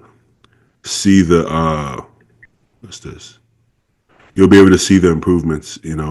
But he might have one of the most what's the word I'm looking for? Unique physiques I've ever seen. Uh-huh. Because we call him aesthetic, but like proportionally, he has a small waist and big arms, but at the same time, he has some qualities that's actually not that pleasing to the eye as far as the short torso and the long limbs. But it's hard to understand what's going on with his physique. So he's one of those people that he has to be 100% to place. If he's 100%, then I think he looks better than a lot of people. When he's a little bit off, he falls way down. You know, some people have those physiques. You know, you remember it's like Fuad. When Fuad was on, Fuad could beat like some of the big names, and then Fuad could be 5% off, and then he drops all the way down. I think Ian never dropped that low, but He yeah, it's was he some was pretty consistently. The on only point thing that he ever being suffered from flat. was like being flat, right? He was never Yeah, not lean. I no. think Patrick was just not lean. You can't dry out fat. I think he was both. I think he was not lean and maybe over diuretic, so like flat, Oh, soft, and what do you call it? Soft and flat, right? yeah, That's the worst. that's a gnarly combo. You can be flat and shredded. You can be big and fat, but don't be small and soft. You know, no disrespect, Patrick. We're not like talking. We're just we're just talking I about don't want to catch those hands. But no, but Patrick does he has a really good physique. I would love to see him well. I would love to see everybody do well, right? But everybody can't win. Oh, let's where would this be? I guess would it be on his page? Sam Sulek competed, but he doesn't Yeah, post on Instagram. Oh, he does post on he Instagram. did. He posted. Yeah, He almost never post, but they I think they finally posted the HD stuff. yeah. I saw some good videos. I mean, even with the fucked up photos, I knew he was in shape. He didn't have fucking Derek Lunsford glutes because this is his first show. But I mean, he's in shape for sure. He's in shape. This is also a fucking local show, so Nobody was in his shape at this show, of course. Yeah. Um, Like I think he was legit lean, dude. he was. He's not posing his quads and glutes, which is so frustrating because I know there's a lot of detail there that we're not seeing. But like he was in really good condition. He I was. mean, I was a fat piece of shit at my first show compared to him. It's crazy how you can see it. The lower back detail is crazy. Yeah. Yeah, he doesn't know how to like flex his hamstrings. He's not really flexing his glutes. He had the classic, so he doesn't really have to flex his glutes. But you can tell he's just not flexing certain body parts. I saw maybe one picture that he flexes quads, and I did. He's not even flexing his quads here. Yeah. That's so yeah. He has striations in his teardrop, but he just wasn't flexing it. I would encourage people to go look at everybody's first show and see that their posing was shit, their Yeah. condition was probably shit, their tan was shit, everything was shit. So the fact that he has that much pressure on him already, he never even said that I want to be a pro bodybuilder. I want to be a great bodybuilder. I think I'm going to be. He never even made any expectations. He's just a guy who works out. Y'all made him famous. He Yeah. didn't. All he did was fucking what all of us do: work out and film some top sets. That's it. Yeah. So You know what most of his hate stems from, I think, is like old dudes who never did anything in the sport who are like armchair quarterbacking. And then there's the Nick Trigillis, the Greg Doucettes of the world who they just everything. post rage content like that they know that people are going to disagree with them on, but it doesn't matter because they can make a YouTube with a thumbnail with Sam Sulek in it and they're gonna get a bunch of views. And that's how they Well, make a living. because you don't get views if you say, "Hey guys, I'm Greg Doucette. Sam did his first show. Oh, he looked amazing. Good job, Sam. Keep it up." That doesn't get right. That doesn't get the clicks. Yeah. So even if your underlying message is positive, you got to throw some rage in there. You got to throw some rage in there. You can critique, but I think it's pointless to critique and say, his posing could be better because no shit. Of course, his posing could be better. His first show. So I wouldn't even try to give him any advice. I would just be like, good job, because he knows his posing. He said it himself. He knows his posing isn't good, but he's going to work on it. And we can't assume. I know everybody's saying he doesn't have a coach and he doesn't have a posing coach. How do we know that? Just because he's You need a posting. coach for everything nowadays, don't you know, Beatty? I have a posing coach and a training coach and a nutrition coach and a health coach who runs all my blood work, and it's like coach. Okay, but just because he's not tagging people in every picture you have, how do we know he's not video chatting with Chris Cormier, or I don't know who? He's friends with Urs. How do we know he's not posing with Urs on FaceTime? How do we know he's not texting Samson and asking him what he should do for? We don't know what he's doing. So I won't even assume he doesn't have anybody helping him, because You he know, I might. almost hope that he doesn't because I don't know about you, but like I didn't have any of that shit when I did my first show, and that Um, makes the experience so much more like fun and memorable a because you lot, were a just lot more like fun. giving it a try, you know? Yeah, I'm gonna Yeah, yeah, fuck up, but whatever. yeah. I think what he's doing is great. Um, I never once heard him say that he's gonna win the Arnold Amateur. I never once heard him say that is road to pro card. I never heard him use that the token. So it seems like he's literally just. Keep in mind, he's also rich, so he doesn't need any of this. I think we got to keep that in mind. He's Yeah. richer than your favorite bodybuilder, so he doesn't need any of this, and he looks like he's having a good time. And I think it's great. He's gonna get better every every time he gets on stage. He's gonna get better at posing, and he's aware. He's aware. So good job. He looks better than every single one of us probably on our first show. Literally. Yeah, I'm wondering how he'll stack up at the Arnold Amateur because that show is such a crapshoot. You know, sometimes like you get guys from like, you know, the Arab states, from the Middle East who are like just insane, right? Yeah. Um, and then sometimes the lineups are shit because they only give out one pro card per division, right? One in bodybuilding, Yeah, one in classic, one in bikini, etc. So that tends to not draw a lot of talent if you're trying to go pro. What's the biggest national show here? It's nationals because they give out two pro cards for each class. So exactly. your odds are the best, so they attract the most people. Because your odds are the best, sometimes they're the worst. Everybody shows up, but yeah, you don't know. It's like I think the amateur O. I remember Larry did the amateur O, and I'm thinking, there's no way Larry's gonna get his pro card.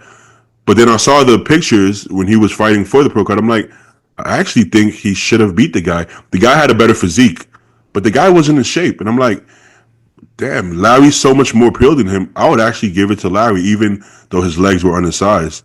So he actually could have turned pro, but it's a crapshoot. Did he have a pro level physique? Of course not even close. But I mean, yeah, depending on the lineup, you could win. Um, I don't think they're gonna go easy on Sam from a judging standpoint Oh because no, no, no, no. They you shouldn't, know and I don't think they will. no because they know what everybody's thinking. Even like I said with Larry's situation, I saw people saying, "Well, he's gonna win. They're gonna give it to him because it's close and he's Larry," and they gave it to the other guy because it's like they know what people are thinking already. So if anything, they might be hard on him because everybody's gonna be like, "Oh, he just got it because he's Sam." So I don't think he's gonna get any hands out. He won this fair and square for sure. You know. So shout out Sam. You think there were like lines outside and shit waiting for him? I bet that amateur show had way more spectators than it had any right to have. Like from the number of competitors that was there.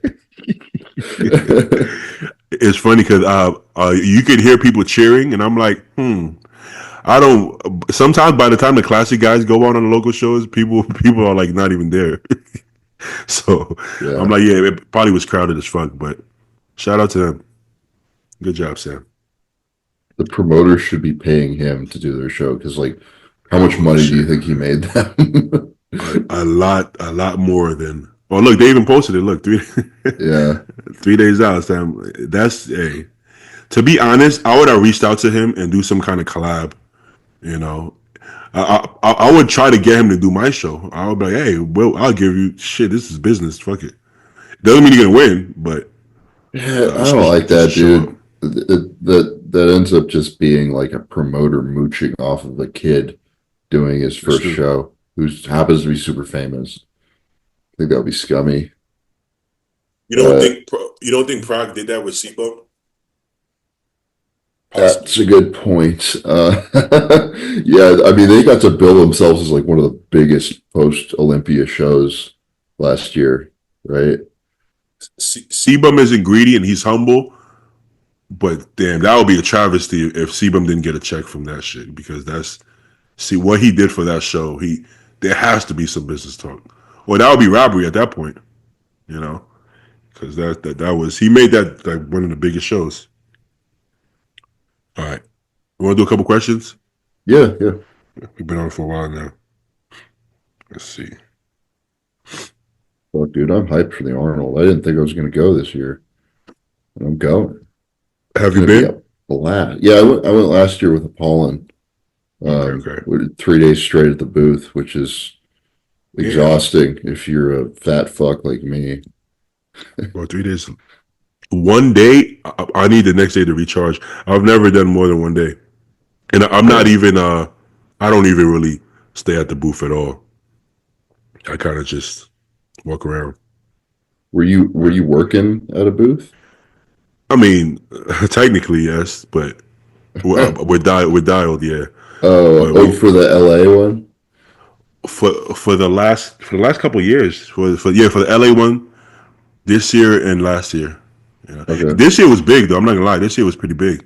It was good. This last year, no, that wasn't even LA actually. I think that was what do you call that? Anaheim. Anaheim. I think I did LA. I don't know. I did a few of them. But I just poked my head at the expo. I just poke my head at the booth, and then I just walk around and say what's up to my friends. All right. How much of the Biolab GH do you take compared to genotropin? I've never taken genotropin, I've never taken but genotropin either. growth hormone is growth hormone is growth hormone. It's not magic because it comes out of pharmaceutical pen, you dunce. Is genotropin considered farm? I don't Yeah, even know. Okay. it's Pfizer genotropin. Oh, And okay. you remember that stuff that Chase Irons was taking and he was talking to us about, and Genla, that extended Yeah. release growth hormone? So Uh-huh. apparently it's available in Turkish pharmacies now, and I found a place for it. I was like, what the fuck? This I had no idea where he was getting it from, but like I found a place for it. So Is it expensive? not terribly. I mean, it's pretty comparable to regular growth hormone like pharmaceutical prices. Mm. Because you have to take more IUs of this Ngenla stuff relative to what you would take for a pharmaceutical growth hormone. Wait, But because it's like once a week? I think so. Yeah, it's once a week. So it I see comes in now. a 180 IU pen, uh, and I believe that's equivalent to like 120 or 130 units of regular growth hormone. Um, so like you basically be running one pen per week to be on a similar dose to like what what you take with for like short kids, like the 18 units a day of Serostem or whatever. Um, So you would take the whole pen in one shot? uh, yeah, pretty much. Damn.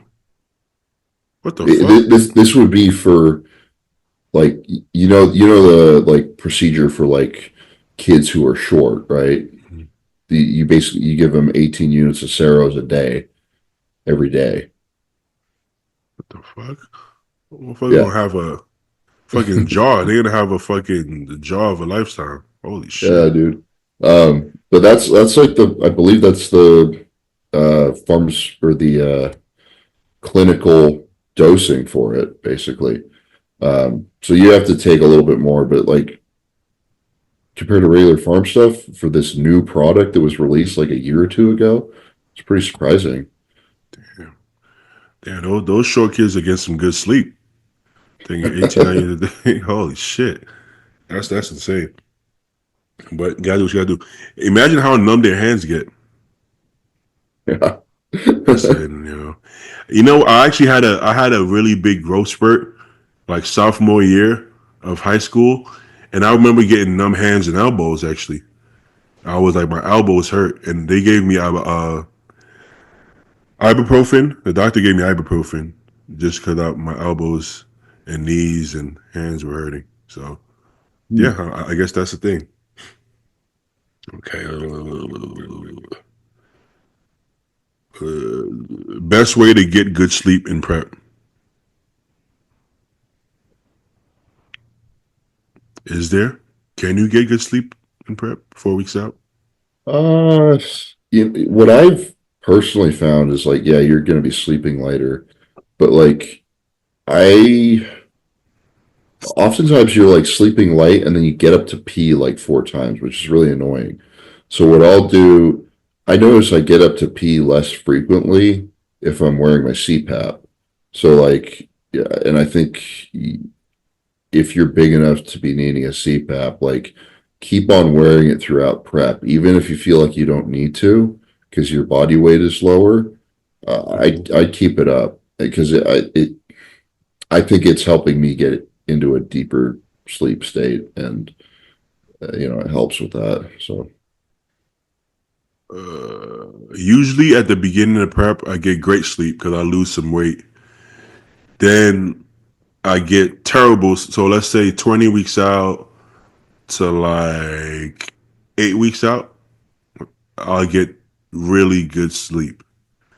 Then like 8 weeks out to 4 weeks out, I get shitty sleep. Then I get so tired at 4 weeks out, that I start to get good sleep because I'm so fucked up. Then the last like week, I get no sleep again because now I'm like kind of anxious.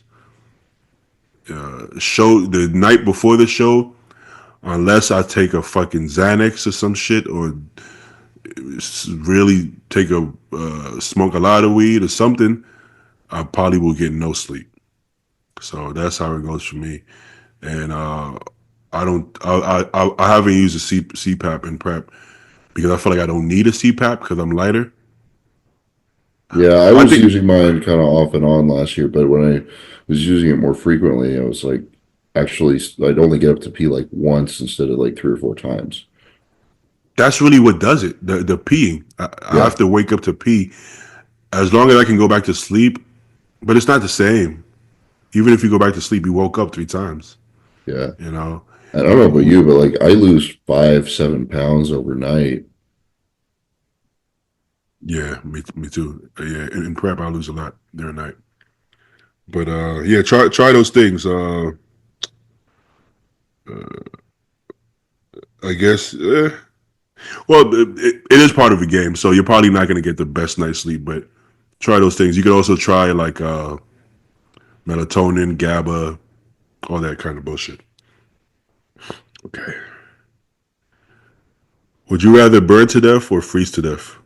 We've had this question before, haven't we? Oh, have we? Maybe we did. I don't Freeze to remember my death. answer. 100% freeze to Oh, death. we did. Oh, you're right. We did have that. We Yeah. did have the question. All right. What's your favorite era of bodybuilding? This one. Uh, I think your favorite is usually what you grow up on. You know? I didn't really like grow up on this stuff, man. Like I didn't get into it till I was in college. So oh, I was watching like late high school, so it was like 2008, 2009 ish. So it was the Phil Heath and Kai. It was my favorite just because I like the rivalry. It's just nostalgic for me. But do I think it was more competitive? That top two, yes, but that top two is probably better than everybody. Almost most people. The rest of the lineup, I think the entire lineup is more competitive now, from like 5 to 15. yeah, it seems like people are switching spots a lot. I Mhm. guess that happened before, but maybe we just weren't paying attention as much. Well, anybody outside of the top 10 before, we would kind of be like, eh. Now we're like, whoa, that 11th is good, 12th is good, 13, you know, is good. And I think the league is the most competitive it's ever been as a whole, you know. So Yeah, there's like 20 to 25 guys at any given time who could plausibly be in the top 10, I think. yep. That's why people make top 10 predictions and there's 30 people in the top 10. Everybody's a top 10 guy, you know. Yeah. And they're not wrong. They're not wrong, you know. You say De La Rosa and Brett Wilkin and this guy and that. Yeah, I mean they are top 10 guys. Just somebody has to be out. John Jewett, you know, even Akeem and now Brandon. So I agree, but somebody has to fall out of there. When is the next mediocre podcast? Right now. Enjoy. Hey, we don't plan it, by the way. It's just That's the whole problem. We don't plan shit, and then we have no. nobody. It's just me and Beatty. You got 2 people one week, and then you have 7 people the next. You can't make this shit up. I don't. I actually had a lot of people planned for today. I actually had I had Tonio that was coming on. I probably shouldn't have said it, but I did have Tonio coming on, but he didn't get on. But he's probably busy. I don't. It happened. I don't expect anybody to get on. I know it's last minute, so if you can do so, I think he said he might. I don't think he didn't say, "Hey, I'm there 100%." So I don't hold anybody to it. I just send a link. You know what I do. I guess he might be prepping for the Legion by this time. Yeah, yeah. I know Ken is like laser focused, so with Ken, I still send him a link, but I don't expect him to click it. I feel like he's locked in. Okay. Please stop using Zoom. Scrolling Why? through. Use StreamYard. I No. don't. I never. I never thought about it because I didn't have a problem with Zoom. But tell me why, man. Maybe there's a good reason, but I don't know. Better quality. I don't think nobody watches a podcast. I don't think anybody watches it. I think people listen to it. But if Yeah, you do watch it, I fixed my audio issues because I started using headphones. I think that was the problem with my microphone before. oh, okay, okay. But like visual quality, I don't think anybody cares about the visual quality. I don't think it matters. No, So I like they're not Zoom. that pretty, bro. It's not that big a deal.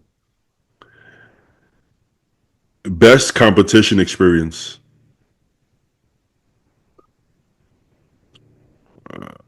I don't know. That could be how the show is ran. That could just be you were happy. I don't fucking know. Probably the USA's for me, and not because I won, but like because I had a couple of people who were in town. To like my parents came down to see me, which was very surprising even for me. I was like, "Wait, you guys are actually coming to Vegas to watch a bodybuilding show?" And a couple of my friends from high school came down, and it was pretty fun.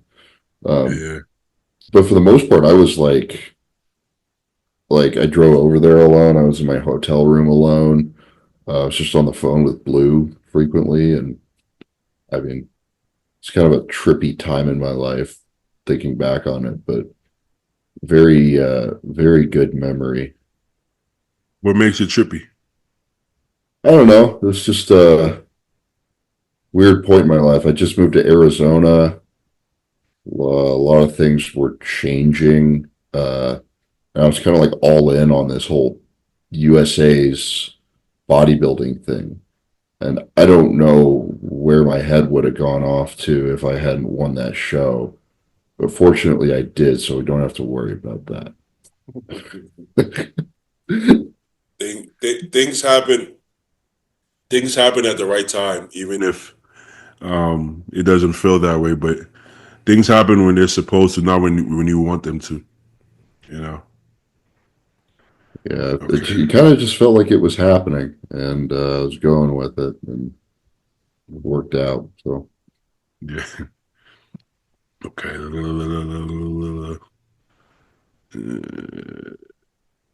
Hmm. Want to do a drug question? shoot. Let's see. Let's see. Can't think of any of that. If you had to add on, most underrated and overrated drug. Did we do this before? Maybe, but maybe Oh, my drug could be any drug. Didn't say steroid. So hmm. it could be insulin growth. Shit, it could even be fucking Adderall. So many to choose from. I'll start. It's not underrated, but it's wrongfully demonized. DNP. DNP is the shit. It is a very useful tool if you know how to use it. Don't take too much of it, and you'll be okay. That's about it. Like it's But just like this horrible demonized thing in the industry, and it works. It does the job that it's supposed to do, and if you're not an idiot, you'll be fine. you know what people say? Why do you need it? Right? Why do you need it? Why do you need anything? I guess I don't, but like I Why do you could need the? also get to the size I'm at taking twice as long, taking lower doses. But if I could get there quicker while maintaining a tolerable level of like health markers and stuff, why wouldn't I do it quicker? Well, It's the exact same thing with DMP. Like you can just speed shit up. you could say that about Clen. Like, could you not get in shape without Clen? Yes, you can. But why would you not use a tool that can get you there possibly in a better way by preserving more muscle in shorter Yeah, amount of time, and DMP is healthier than Clen. Full stop. It is healthier than Clen. I could It's see that. healthier than high doses of thyroid. Used correctly, let's say that DMP used Yeah, correctly, but everything has to be used correctly. If you use Clint incorrectly, shit, that'll fuck you up real bad too. So that's you said that's the under most kind of yeah, under kind of underrated, like kind of most unfairly demonized, I guess. hated on. Yeah, I think SEOs is unfairly hated on because so many people use it. So yeah, the fact I that it's second hated that. on, yeah. So and who cares? Like, I don't think we're in any position to be like to have like moral high ground on when it comes to like drugs for aesthetics, Dude, right? it's so funny. It's like, oh, that's the line in the sand I won't cross. I'm like, bro, you're taking like almost everything else. Why not this? Yeah, yeah. Because the Forbes told you it was bad or something. Most people feel the same way about any kind of steroid, really. So who are we to say, oh no, steroids? Because that's different. That's really you. And it's like it doesn't really matter. I don't think it Get out matters. of here with your moral relativism, dweebs. Overrated, underrated. I think Deca and MPP used to be overrated. I don't think so. Some people like MPP though. I don't think people like Deca really. That's like a Deca and D-ball are like that's like old man Yeah. drugs, you know. I But mean, it's like they work, you know. I think my dick doesn't work. But no, I huh. guess everything else works. I've never had that issue with Nandrolone personally. Well, Lucky me. you got to have a pretty big dick for that to happen. I think that's I the thing. don't have yeah, not a problem. Nah, I just me and Shire just made that up. We're like, yeah, Shire, you got to have a little dick for that to work. But I don't think that has anything to do with it. I think, but I did notice a lot more black guys get Deca dick, and a lot of white guys don't. I'm not trying to say anything about the dick culture, but I'm just saying that's something I noticed. That's something I noticed. So I don't know what that's about. That could just be genetics. I don't know. But I still think it's overrated. Does have you ever gotten like really good results from Deca? I have actually. The first time I did like a proper off season where I was eating a shitload and taking like a decent cycle. I was actually taking more Deca than I was testosterone, which I wouldn't do nowadays, but at the time it worked fine for me. Damn. I got really strong. I grew a lot. There was also very early on where like I was taking two drugs and basically anything would have worked at that point. So not the best data point for me, but nowadays I think when you get bigger, the amount of water retention that comes on with a higher dose of like Deca is problematic because you just get so bloated. If you're 200 pounds, you might put on like 5 pounds of water, but if you're 280, you might put on 10, and that's like that might push you over the threshold of like I can't move and train properly, and you know that's Especially all that extra shit weight. It just adds up, and it's not productive. I don't know. It's not at all. I would afraid.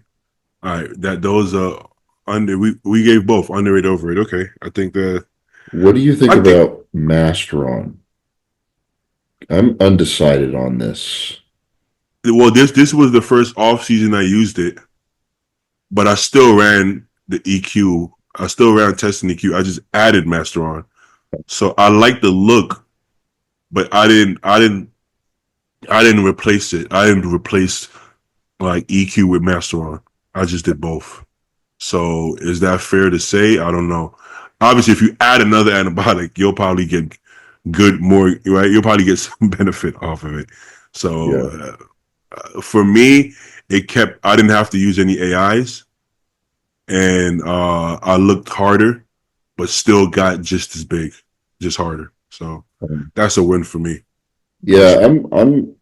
I haven't really tried this out properly myself, but like, people have been like kind of pushing, or some groups of people have been pushing like high dose Masteron as like an off-season drug because it's really low side effect. And, according to some people, milligram per milligram, all drugs build the same amount of muscle, basically, in terms of like anabolism. I'm not sure if I'm sold on that yet. Because and I won't know until I try it. I do kind of want to, maybe next year, but I didn't really do it this year. I think I actually agree with that to some extent. I do think, like you just said, where we're at, holding too much water could be negative because we're heavy enough. Yeah, I think early on, I think that's a benefit to have some of that extra leverage and yeah, extra strength. But mhm, where we're at, I think most drugs kind of do the same to an extent yeah. without give or take some side effects. But early on, I wouldn't want somebody's first cycle to be like tested master on. That would be like Yeah. I don't think I would recommend that.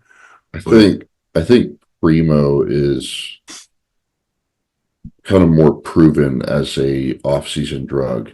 It's just you again, like if you the argument that all drugs build muscle at roughly the same rate kind of falls apart when you have to take 2 grams of Masteron in the off season. Because like I could take less than a quarter of that of like Tren or something, and like I mean I'm definitely going to notice more from that. I think I think, but like I don't think I'd even notice 500 milligrams of Masteron personally. the hard part is how much actual tissue you put on versus like in your younger days when you would do like Anadrol and Deca and you would gain like so much extra weight that didn't translate to the stage. What if you did um what if you did like Anavar and Masteron instead of that? Would the stage weight be much of a difference? The off season weight would be a huge difference. Yeah. That's what is hard. It's hard to tell. How would you know? You can't do both at this right. Unless you have twins, unless you're a twin. But you'll never know for sure. All you can know is what worked then and what works now. But sometimes what works now only works because where you're at. Hey, can you give me You just know. a second? Yeah. Uh-huh.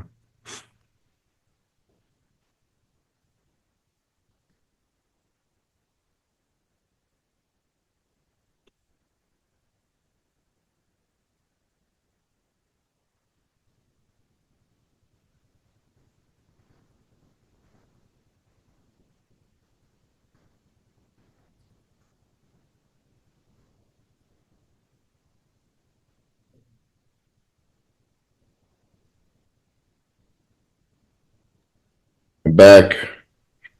Oh, there you go. All right. All right. Let's do one more. Let's do one more.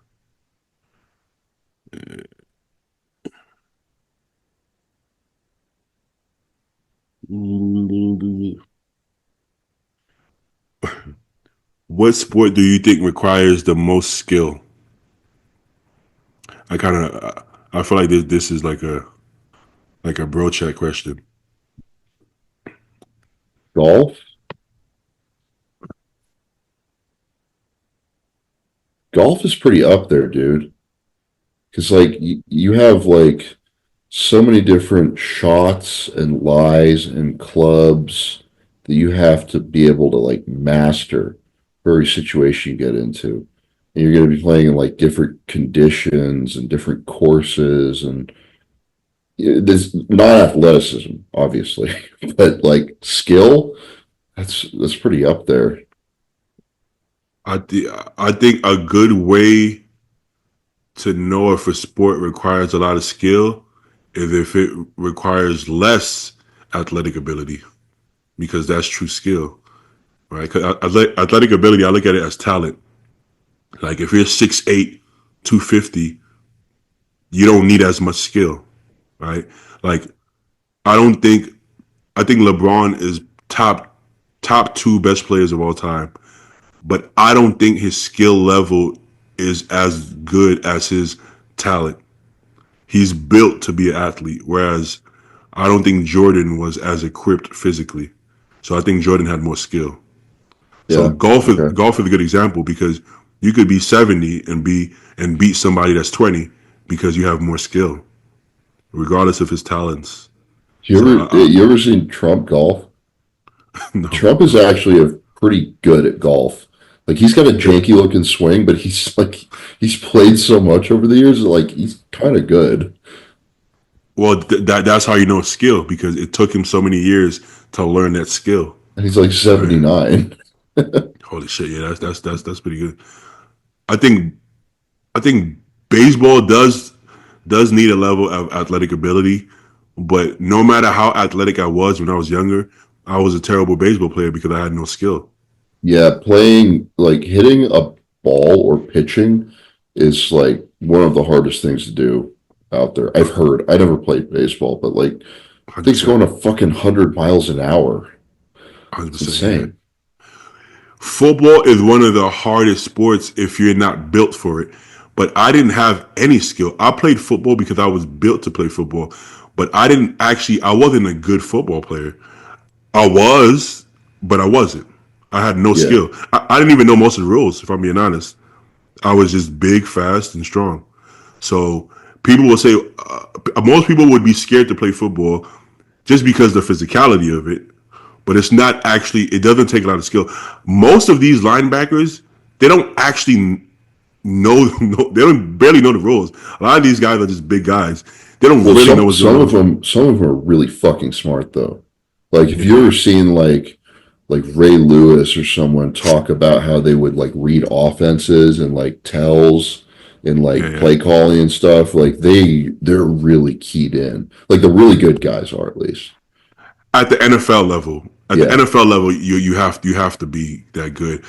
But I've seen really good high school, college athletes never make the NFL because of lack of skill. But talent wise, I would argue they're better than a lot of people in the NFL. Yeah. You know who Teron Beckham is? Maybe.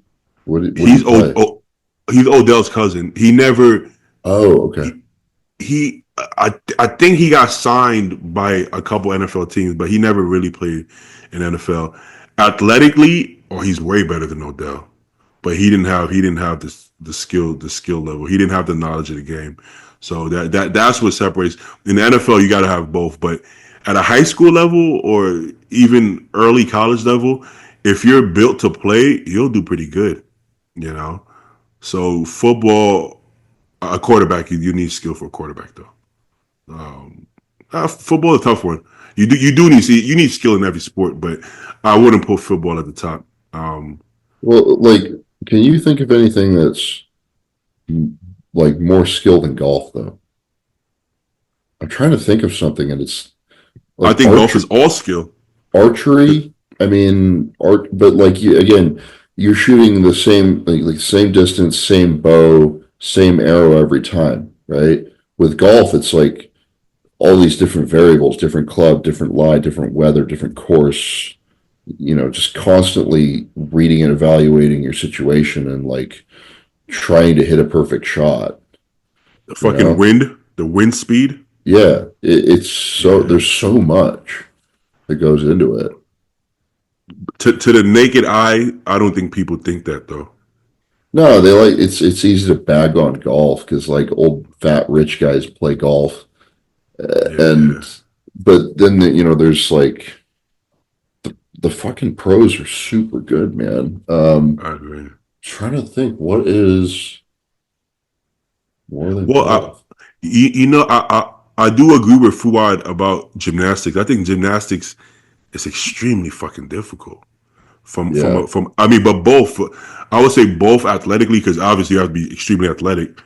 But the skill of that shit is pretty fucking amazing. I gotta be It's honest. yeah, it's also really hard on your body. Like most the kids who like get really good at gymnastics and like they're trying to like go to the Olympics at like 15 or whatever, or like they're trying to be like collegiate gymnastics or collegiate gymnasts. Like most of them don't make it. They get injured, they break their backs, they fuck up their knees. Like the impact is cumulative and like For they get sure. broken, man. It's sad. Because it's usually like little girls and they just get really fucked up from the sport. I think that's why they usually little girls are the ones that do it because they'll like Yeah. they'll get better and they'll be fine. Imagine an adult, a lady with a job, putting her body through that shit with kids and shit. There's no way. There's no way. You almost have to be a child to do it. What about boxing or like MMA? Fighting is a lot more skillful than we think, for Yeah. sure. It takes a lot of skill. At a high level, definitely. Not like a street fight. At a Floyd Mayweather is undefeated because he's the most skilled boxer. He's not the most athletically. He's not like the best. Pacquiao was a far better athlete than Mayweather, but he wasn't as technical skilled. That's why it's not as fun to watch a Mayweather fight because Pacquiao's like smaller too. He was a lower weight class. he was shorter, but he's like stocky. Well, stocky is a strong word, but he was stronger and like more muscular. He definitely hit harder. But a Mayweather fight wasn't fun to watch because it was all skill because Mayweather wasn't the big strong guy. He Uh, wasn't gonna knock you out. And if he did knock you out, it's because he tricked you into it. So yeah, boxing is a lot of skill. Even MMA. I mean, MMA. The skilled fighter is the one that wins. If you go out there and you rely on your strength and speed, you're probably gonna lose an MMA fight. You're probably gonna lose. Yeah, no, that might be the top three. I think golf, gymnastics, and fighting. You know, fighting. I think golf has to Especially be number one though, bro. Like that's all it is. you might be because it's. I think it's number one because it's nothing but skill because you can't rely on anything Yeah. else. I could say Tyson didn't have a crazy skill set. He was just bigger, stronger, faster than everybody, and he was able to be the best. In golf, it doesn't matter. It doesn't matter how big, strong, fast you are. If you're not the most, only the most skilled golfer wins. Nobody else can win besides the most skilled one. That's the only sport you can say only skill matters, nothing else. Only your skill, right? So Pretty then much. There's like it a couple of wins. small exceptions to that. Like, have you ever heard of Bryson DeChambeau? He's a young golfer. I think he just won I think he won a Masters recently.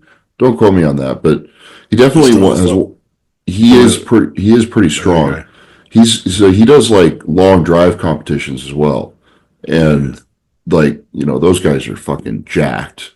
Um, but he could drive the ball like 350 yards consistently. And one of the, I think it might be Augusta, like one of the holes at one of the big courses is like, there's this huge body of water and the hole is like, it goes around it, right? So most Okay. people shoot from like the tee box to the fairway over here and then lay up onto the green, right? He just went Yeah. straight across like a 350-yard bomb. Literally, no one else in the field could pull this off, and he did it because like they play the same course multiple days in a row, and he did it like every fucking day. He just bombed this green basically, and no one else Shit. even attempted it because I mean it's kind of crazy. It's like very high risk and but like he made the shot and like it gave him a distinctive advantage. Do you remember when there was like like a two maybe a 3 4 year period of time that Tiger Woods got super jacked and he was getting like steroid accusations And on out of TRT or nowhere. something. Yeah, out of nowhere he got Tiger Woods got jacked, but But Tiger was already the best way before that. You know, did it help him?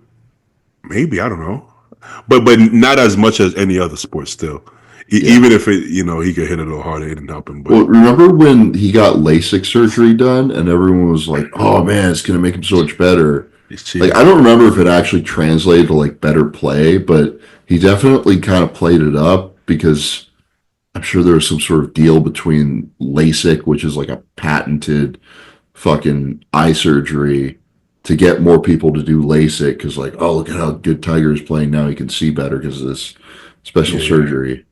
yeah, facts. That could help. But hold on 1 second. I want to start. I want to start doing what's the okay boom. I want to start doing some shout outs here and there. Who were So shouting at? first, a good friend of ours, Lukesh is how you pronounce his name. Lukash Lukash. Rutkowski. Shout out Lukash. This is one of my favorite people nowadays. He's super supportive, really nice guy. He doesn't have much pictures of himself, but oh, there you go. This is Lukesh right here. Lukash reposts all of the bodybuilding podcasts. He watches fucking everybody, bro. Yeah. Well, I said I wanted to have him on for his birthday. I don't know if it's past. I'm gonna ask him. I don't know if his birthday passed, but I want to have him on the podcast for his birthday. But Lukash runs I believe, I apologize if we get this wrong, Lukash, but he runs a company called Prometheus, and he lives in Oh Denmark, yeah, I believe. He's Polish, but he lives in Denmark, and he runs a supplement distribution company. So he's like, he's the middleman between supplement companies and he's a distributor to like brick and mortar stores, I okay. Well, think. shout I out don't know Lucas. if I don't know if they have an online store or not, but yeah. Well, shout out to him. And look, it finally says following. This is the only person I'm following apparently, according to my website. And I also wanted to give a shout out to Dawn McDonald out in Newfoundland. Shout out Dawn. She can be some bikini, up and coming superstar in the future. Wait, in Newfoundland, like the middle of nowhere, Canada? Yeah, middle of nowhere, Canada. That's yep. Where it's like a movie out there. It's not somewhere I would want to live. But shout out to I'm pretty sure Morgan is from there. Morgan and Frank McGrath is from there as well, I believe. But not many people are from there. It's a very small town. Well, goddamn, dude, that's we have a female listener. Thanks. Yeah, shout out you, Don. Shout out to you. I think anybody else? I think that's be good there. I can't think of And anybody else. everybody else who listened this far into this stupid fucking show, thank you so much for your attention. All right, Stu. Shout out to Stu for coming on. Yeah. Let's I put wanted Stu to talk to you today, I guess. talking to myself. All right, bro. Appreciate you, man. Yeah, I'll talk soon, okay? We gotta do a coaching corner. I keep forgetting. We gotta do one. He's talking about that for 6 months. It's never gonna happen. Okay. Should we have somebody on? Should we have like Compton or Blue or something, or just do us? Well, if Compton's on, no one's going to listen to anything that we have to say. Yeah, let's just do us. Yeah, you're right. Let's just do us. All right, bro. Next time. All right.